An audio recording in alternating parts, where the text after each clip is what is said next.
The president of the Philippines, Rodrigo Duterte, is a lunatic. He's currently engaged in a genocide against drug users. I don't think that's hyperbole. That's not an overstatement at all. There's been about 9,000 people killed as a result of this. He's repeatedly told law enforcement, yeah, you can kill them. You can kill people who are drug users, who are involved in the drug trade. No questions asked. We're not going to bring up charges against you. You get a full pass. He even made some comment about how I would have the people in their own family kill them, but it'd be too hard for them. So go ahead. You go ahead and kill them. I want you to kill them. He compared himself to Hitler and said, Hitler, killed all these people. I would love to be able to kill that many drug users. So the guy is just absolutely off his rocker. As authoritarian as it gets. And he recently decided to add to his list of crimes. He declared martial law. And listen to what happened after. This is from Yahoo News.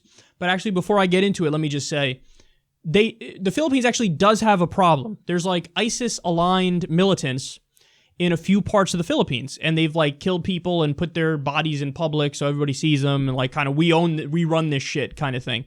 So he declared martial law to like fight back against that. But of course, a guy like Duterte, you can't trust a guy like that with martial law, and you're about to see why that is. So here we go. This is from Yahoo News. Philippines President Rodrigo Duterte, congratulated last month by U.S. President Donald Trump for his murderous war on drugs, told his soldiers he will back them up if they rape women while enforcing martial law.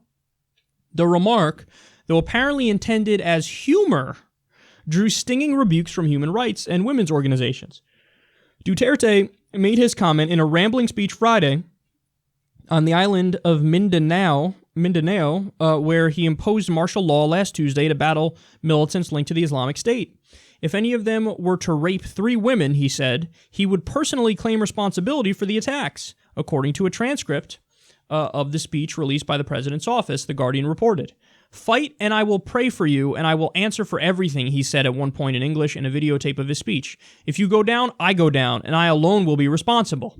He added, just do your job. I will take care of the rest. I will go to jail for you. If you rape 3, I will admit it. He also said, you can arrest any person, search any house.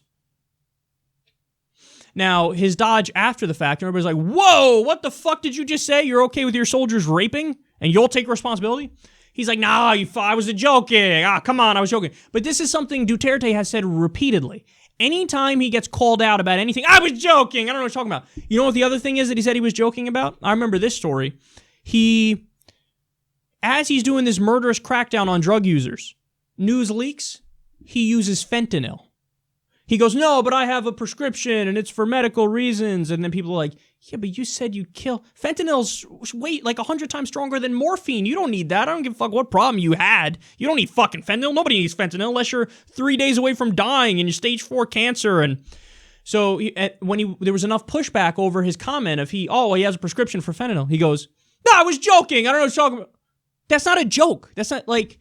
I'm not saying, hey, it's a joke and I just didn't find it funny. I'm just saying that's literally, objectively not a joke. You weren't making a joke. You were serious and you were caught. So then you said, I was joking or something. So, massive hypocrite, killing drug users as he's fucking addicted to fentanyl. Hilarious if it wasn't so goddamn tragic. But same thing here. He goes, yeah, you go ahead and rape them and I'll take responsibility. And well, I was joking. What do you mean I was joking? Now, how do I know he's not joking on this front too? Because he said this in the past. In the past, an Australian missionary was raped to death in a prison riot, and he said, oh, yeah, it's so sad. I wish I was first in line, though, because she's hot. He's not joking. This isn't like, ha-ha, hee-hee, aren't I funny? He's serious. And we shouldn't be surprised he's serious when, again, I repeat, he compared himself to Hitler. So this is a guy who's got many screws loose, and he's off his rocker, and now he's declared martial law. He said, search anybody, detain anybody, rape people, whatever. So lawless environment under Rodrigo Duterte. There's no question about that, and this is somebody who Trump likes cuddling up to. Now, I'm not going to make the hacky point that many other people make, like, oh, Trump is breaking with U.S. tradition and siding with dictators. Who are you kidding? The U.S. sides with dictators all the time. Fucking all the presidents suck the Saudi dick dry. So don't hit me with this, he's unique in his embrace of dictators. No, all the U.S. presidents embrace dictators.